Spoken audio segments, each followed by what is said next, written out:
All right, let's talk top 5 losers in the Vikings finale, the loss to the Lions.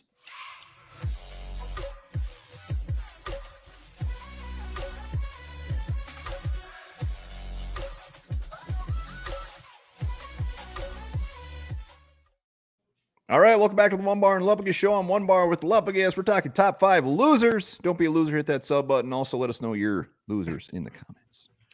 Absolutely, Vikings are losers on the 2023 season, finishing 7-9 and out of the playoffs. But we're going to name some guys who really were extra loserish in this game against the Lions. Yeah, let's start off with the hot name when it came to turd of the game, and that is cornerback Caleb Evans. Yeah, I don't know. I don't know what is with this guy. Is it just he's not good? Is it Yes. technique? Is it confidence? Is he injured? Is it all those things mixed into one? I don't know. He was pulled in the first half in favor of Jalen Williams again, and then he comes back in later, immediately gives up a 75-yard touchdown to Amon-Ra St. Brown, looking like he didn't know what the hell he was doing on the field. Like he was surprised he was even out there. I don't know, man. I don't know if I can remember a player completely falling off the map as bad in as short of a stretch as Caleb Evans has.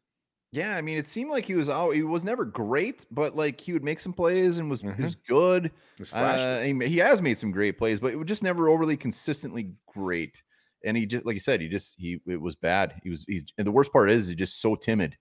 He's so timid, can't make a tackle, whatever. I don't even want to talk about him anymore. He's on the list. We'll see if he's back next year. Doesn't sound like anybody wants him back. No. But let's go to the next guy, another guy in our secondary who had a great season. Yep. Josh Metellus in coverage today was downright fecal mattery. Yeah, he got beat a couple times. He also missed some tackles where he's usually very, very solid. Josh Metellus, great year, great re-signing by the Vikings, and I think he's one of the few parts of this defense you can be excited about if you're going to build long-term around anybody. But today wasn't his best game, and that happens. Josh Metellus, again, great season, not a good final game. Yeah, and you know what? With guys out in the secondary, maybe they're trying to overcompensate with Josh Metellus. Maybe they're doing things that just put him in a bad spot, but it was gross. Speaking of gross, let's go to our offensive line.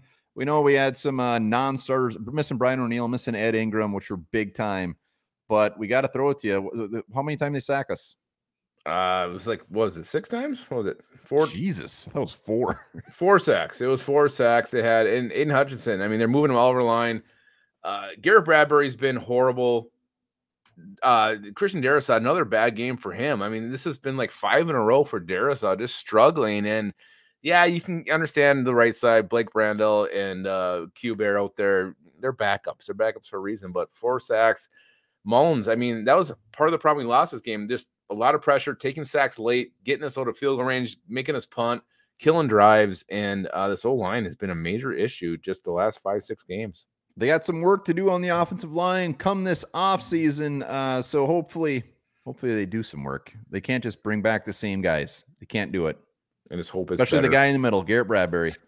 Move on. Let's go to one of our guys that we love. We love more than anything. Let's go to Najee, our man who, he was there, but he just missed him. And unfortunately, after he missed him, the dude went for a long chunk of yards. Yeah, and Najee had a great game against the Packers, and he has a great opportunity to make a stick, keep that streak going. He missed, he whiffed, he got hurt too on that play, so that's an extra reason to make him be a loser. But we love Najee Thompson, but we're also going to call him out when he doesn't do well, and today he failed in a great opportunity to make a huge play. And yeah, I mean, that thing would have pinned him inside the 10, I believe, right? Oh, yeah, he went for a long, we should have looked to see how long he went, but that thing had to have been like, it was inside the 40 at least.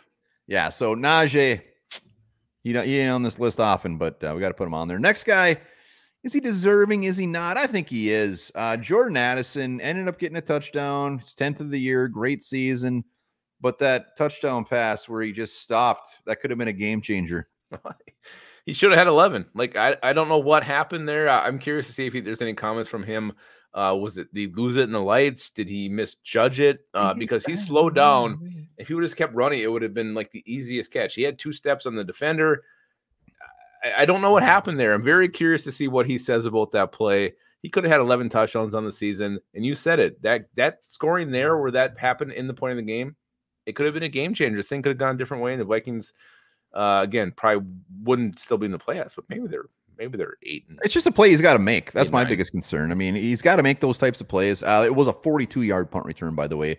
So those are our top 5 losers. Let us know in the comment who your losers were, and always hit that sub button. And remember this, Chris Qualley, age 34, is believed to have grown the world's heaviest carrot, weighing in at 22.4 pounds. It's a good carrot.